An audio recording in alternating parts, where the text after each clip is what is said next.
এই দেশ, এই দেশবাসী, এই দেশ এই জনগণের স্বার্থকে সর্বোচ্চ অগ্রাধিকার দিয়েই আমাদেরকে কাজ করে যেতে হবে।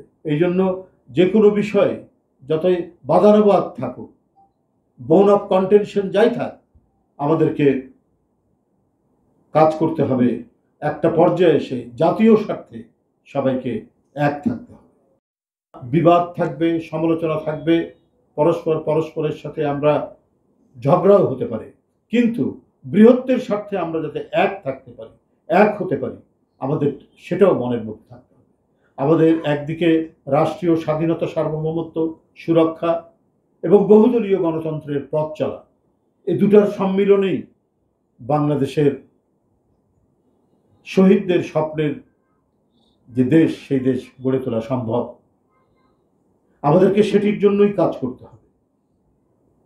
আমাদেরকে শুধু ক্ষমতায় আসতেই হবে এটাই শুধু মূল বিবেচ্য বিষয় নয়।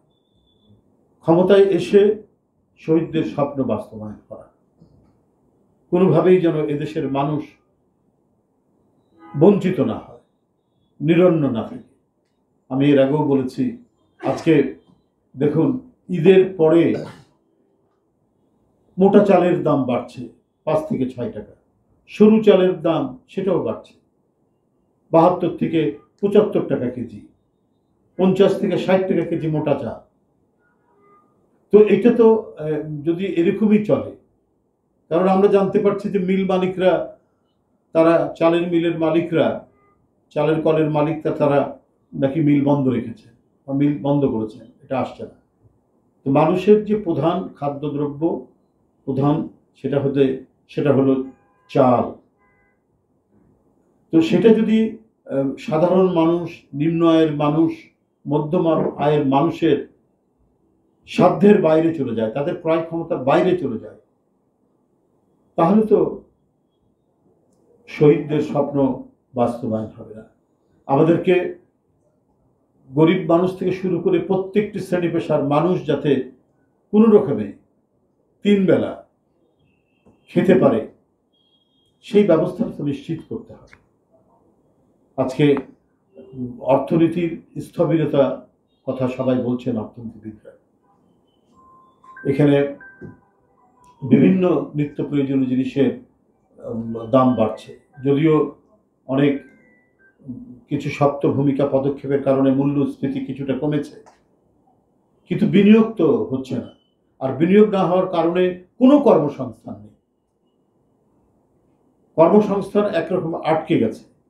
যে মানুষ যদি বেকার থাকে, মানুষ যদি তার প্রয়োজনীয় খাবার কিনতে না পারে, তার জীবন ধারণের ন্যূনতম উপায়টা যদি সে উপার্জন করতে না পারে, তাহলে তো একটা বড় ধরনের ধস নামবে এবং সেই পলাতক ফ্যাসিবাদরা হাততালি দেবে।